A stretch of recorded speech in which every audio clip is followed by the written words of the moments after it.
जैसे ही हम बड़े होते हैं, हम सबसे ज्यादा किस इमोशन को छुपाने लगते हैं, या यूं कहो उससे छुपने लगते हैं? डर से। क्योंकि ये वो इमोशन है जिसको हम रखना भी नहीं चाहते, पर कभी पूरी तरह से भगा भी नहीं पाते। कोशिश करी है इंसान ने, अलग अलग तरकीब भिड़ाई हैं, पर सॉरी, नो सक्सेस।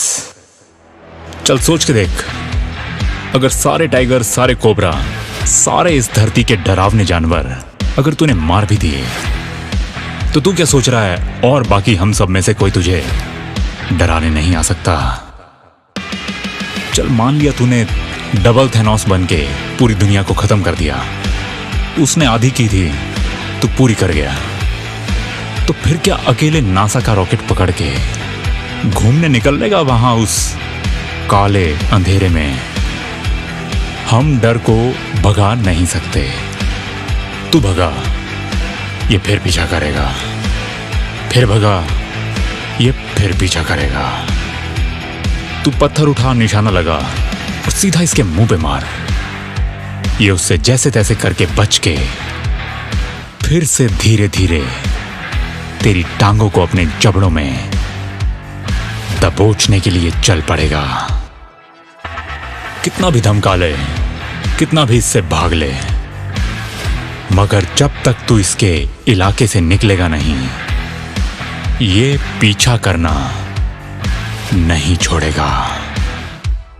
और तभी शायद हमें अपने बिस्तर में सबसे ज्यादा सेफ फील होता है, सबसे ज्यादा सुरक्षित, क्योंकि ये हमारा इलाका है। बिस्तर बेडरूम में है, बेडरूम घर में, और घर के बाहर एक दरवाजा। लेकिन कभी कभी उन अंधेरी गलियों से चलकर ये डर हमारे दरवाजे पे आकर दस्तक देने लग जाता है, क्योंकि ये जानता है कि ये डर है और तू डरेगा। समझा? डर इसका नाम है और डरेंगे तू और मैं। ये तो वही हो गया कि गांधी नाम किसी और का और गांधीपन खिंडाने का जिम्मा हम सबका। और जब पीछा करते करते ये डर हमारे दरवाजे तक आने लगे, तब या तो हमें घर बदल देना चाहिए, और अगर घर बहुत प्यारा है मेरी जान, तो हमें खुद को बदल देना चाहिए।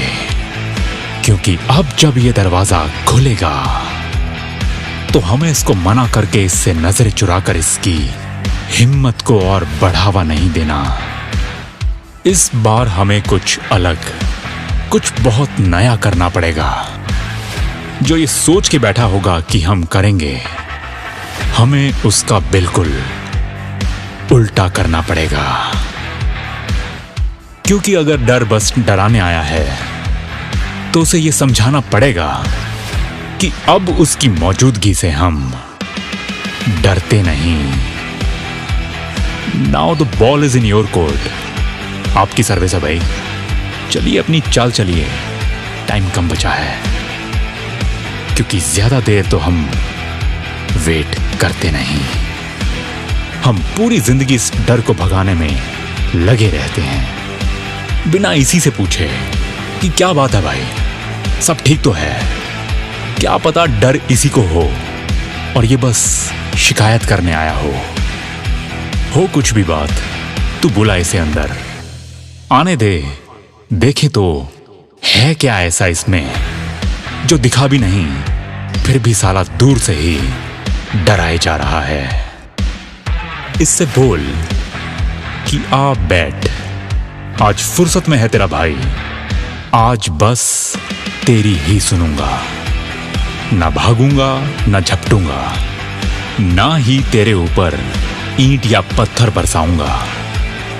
तू काट ले, नोच ले, मुझ पे या मेरे होने पे कब्जा कर ले, पर मैं गांधी का सबसे बड़ा बंदर बन के बैठ जाऊंगा। तू बस ये बता कि कैसे आना हुआ। अंदर तो आ, बैठ, तसल्ली से खुल के बता कि प्रॉब्लम है क्या, दिक्कत कहां आ रही है। कोई हिसाब करना है, कोई जवाब लेना है या देना है, क्योंकि आज तेरा भाई यानी मैं बस एक ये काम करने आया हूं। इस पार या उस पार का फैसला मैं तुझे तेरी ही बॉल पे इस आखिरी ओवर में रन आउट करने आया हूं। कोई डिप्लोमेटिक टॉक, कोई डॉग फाइट नहीं होगी, कोई शेलिंग, कोई सीज फायर नहीं होगी। फ्रंट पे सीधा टैंक खड़े होंगे। दिक्कत तेरी तरफ से हुई बेटा, तो इस बार वर्ल्ड वॉर 3 होगी। और ये चेतावनी हमें उस डर को ही नहीं, खुद को भी देनी है, क्योंकि लाइफ इंश्योरेंस वाला डरा के जाए तो जिंदगी प्यारी लगने लगती है, पर इंश्योरेंस करवा के जिंदगी सेफ थोड़ी हो जाती है। लाइफ इंश्योरेंस ही तो अकेला ऐसा इंश्योरेंस है जो होता तो हमारे नाम पे ही है, पर ये सारी दुनिया उसका क्लेम लेकर जाती है।